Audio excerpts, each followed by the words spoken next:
The eyes have it, or do they? Stick around and let's talk about that for a minute.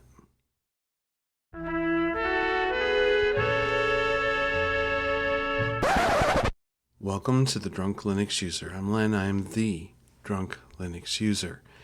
And today we're going to talk about all the eyes that are out there in the world.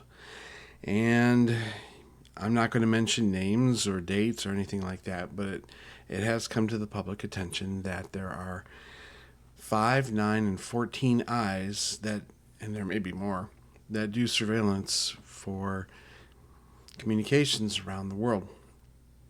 And some of them report back to each other and some don't. So let's take a look at what are 5, 9, and 14 eyes. 5, 9, and 14 eyes are agreements between the surveillance agencies, the eyes, of several countries. This article goes into more of the history, but I'm just kind of getting to the nuts and bolts of it.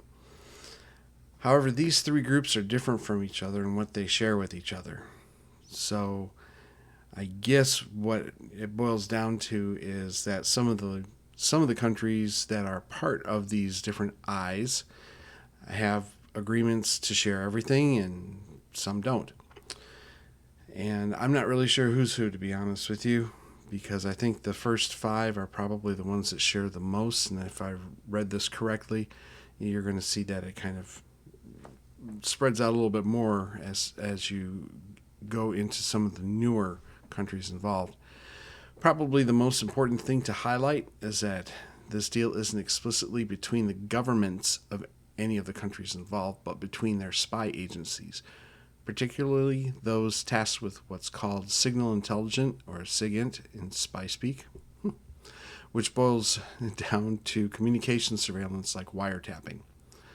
The purpose of the 5 eyes was and is to automatically share information through the Stone Ghost network, as well as share technology and methods. The other 2 associations, the 9 and the 14 eyes, are removed 1 and 2 steps away from this inner circle respectively. It appears the 4 extra members that make up the 9 eyes have to request permission to get information and don't receive anything, while the 5 that make up the 14 eyes get even less. Purpose of the 5, 9, and 14 eyes: all these countries are allied to each other in NATO. It makes sense that they all work from the same set of facts and knowledge. However, we should be worried not only about them working together against NATO's enemies, but rather against their own populations. I am reading from an article here. I make no such claims. Protection against surveillance, VPNs.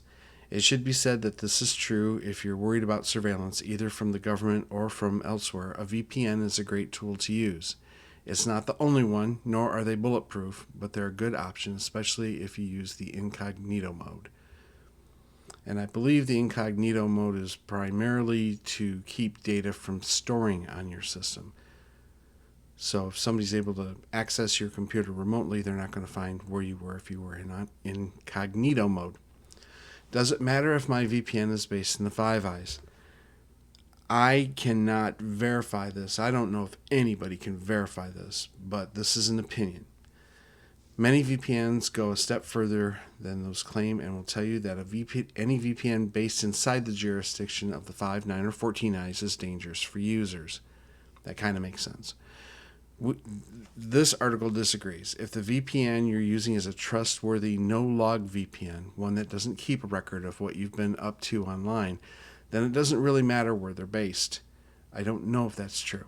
Okay, just passing along information. The whole point of a VPN is to avoid detection, so as long as the VPN itself is safe, it doesn't matter where a VPN is based. I've heard other people argue otherwise. That said, if you're particularly worried, you can always use a VPN that lets you sign up anonymously. That way, you can be sure nobody can track you, and it doesn't matter how many eyes they have. I'm going to get to why some of that I questioned earlier in the last page I'm going to go to here. Regarding VPNs, Tom's Guide is a good source, by the way, if you've never been there before. Primarily, it revolves around Windows operating systems, but they do have some Linux stuff in there as well. Talking about virtual private networks, They were originally conceived as a means to allow off-site workers to log into corporate networks remotely, but securely, over an insecure network connection, and it's no surprise that Linux users are at the front of the queue looking for a Linux VPN. Most people that I have heard from that go to Linux are looking for the privacy and security aspects of Linux to begin with. And because of that, I suppose just naturally they're going to be looking for some way of being able to communicate privately as well. However, besides enabling remote workers to secure access company resources, using a VPN has numerous other benefits as well. The first and most important reason is security. While Linux is inherently more secure than other operating systems, there are several additional security benefits that come with using a VPN service. Because a VPN routes all of your data from your computer to the remote website through an encrypted channel, it ensures it can't be intercepted by any intermediary, be it your company or your ISP. This makes a Linux VPN especially useful for browsing the web over an unsecure, untrusted network like the Wi-Fi in a library or a hotel. Now, this article also goes into the different VPNs that they suggest, and I'm not going to argue with any of their suggestions. I've read lots of good things about all of them. I use a VPN. I don't use it because I'm worried about the government. I'm worried about it because when I access my bank data online, I don't want anybody, and I'm not on Wi-Fi when I do this, I'm using Ethernet, but I don't want anybody accessing my bank information. The family's money is important to us. It should not be available to anybody else. I also, on occasion, deal with clients who are looking to try to keep their information as private as possible.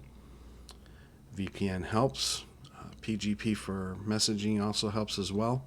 And there's different ways that you can use pretty good privacy with different email clients, as well as using online services. Proton Mail is one of those that a lot of people do use. So if Linux is all that secure and you use a VPN, are you completely safe? I'm going to argue not, but I'm going to get into that on this third page that I promised before. And that is the difference between proprietary versus open source software. The main difference, proprietary refers to software that is owned by the individual or company who published it. So in other words, Microsoft's operating system, Microsoft Office, Microsoft this, that, and the other, unless it's been put up as open source, it is proprietary. They control the code. They control the updates. They control everything, okay? Open source refers to software that is available for anyone to access or change the code. Now, one of the things that I don't mind doing is using certain proprietary software when it comes to the work that I may be doing. And if it's required by a client, I will use that software. If I don't need it anymore, or if I see no future need for it anymore, off it goes. Open source is really nice because you have the ability to be able to go in and look at the code and see if there's any problem with it. Which begs the question, how many people are actually going into the code and checking it? That's one question that I have about open source. Now, we want to be trusting, but we also want to be, I guess, a little bit paranoid. If you're trying your level best to keep your family's business, and nobody else's. I'm not a programmer. I can't go into code, and I wouldn't even know what to begin to look for. Hopefully, there are other people that are doing that. And you hear every once in a while that there's a problem with a particular operating system or the Linux kernel, or there's a bug found in the Intel microsets or whatever, all this other good stuff. But when it comes to the open source, that also means that the bad guys also have a chance to look at the code, and if they're really, really smart, they can find an end run around that software It's right out there in the open. So how do we know when things are really secure or not? And the answer to that question is really going to be we don't. We don't know if open source is, locked down, solid, tight, and there's no way anybody can access it, because I don't believe that. I believe that all technology that we have available to us is hackable in one respect or another. Humans make it. They may, test the program out and do all their hard work to try to make sure that everything is okay, but there might be somebody who's just a little bit smarter out there that says, I see a vulnerability. Now, if it's a good guy, a white hat hacker, then that information is going to be released to the organization, the company that is producing that open source, and there should be patches made or suggestions for patches made to make that vulnerability less likely. However, if it's a black hat hacker, I don't know why I'm having problems with that today, but if it is a black hat, then that person is just going to exploit that. And if they can get access to your information or a major server's database information set, you're not going to know about it until it's released in the news, or maybe that company's going to be nice enough to let you know before it's released to the news. Or you're going to find out about it through one of our, nice little websites here about tech that's reporting that something's been dropped off in the dark web and they're selling it for thousands of dollars. Again, we're not really going to know. And so being able to have open source versus proprietary, I think I would rather put my faith in open source, because with proprietary, you're looking at profits primarily.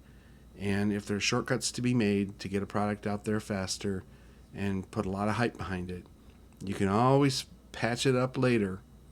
But with open source, people are genuinely, I believe, of the opinion that they're trying to get out the best software available right now.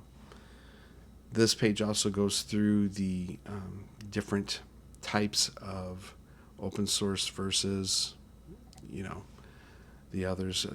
I did find this a little bit interesting. The proprietary software, Red Hat, Oracle. These are large companies, though. Red Hat's part of IBM. That's kind of understandable. Open source software, however, as examples, CentOS, OpenJDK for Java, and Apache Tomcat, which helps with building web pages. There's a lot more out there on this, but this is just information that I'm going to pass along to you. If you're searching for a VPN, or if you've been wondering, what I keep hearing about this or that, what am I really looking at?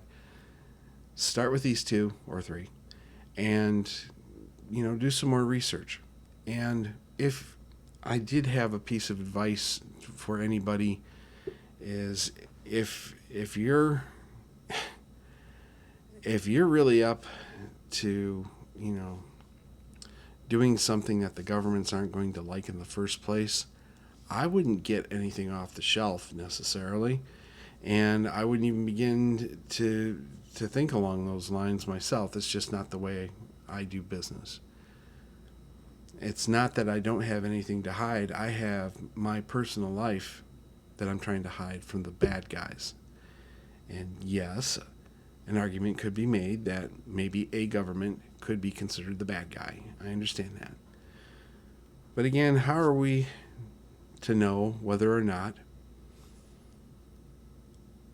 an institute, for example, hasn't been able to reverse engineer some of the VPNs and have access to be able to circumvent the protections that the VPN has put in place? I'm not trying to be overly paranoid. I'm trying to be realistic here, and trying to be realistic and practical at the same time.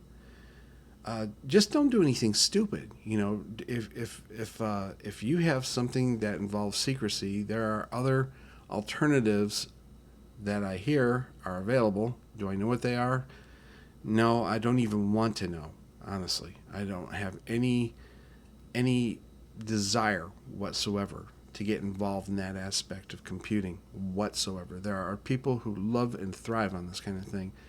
More power to them, and if these are the good guys, I hope that they're going to keep us all safe by finding anything that could possibly open the back door to our systems and allow bad things to happen. So, got that off my chest. Let's end this with our words of wisdom, shall we? Don't drive drunk.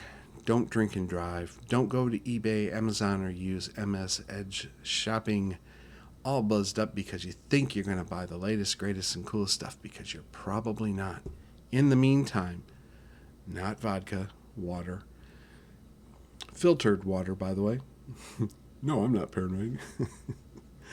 Bottoms up and later, dudes.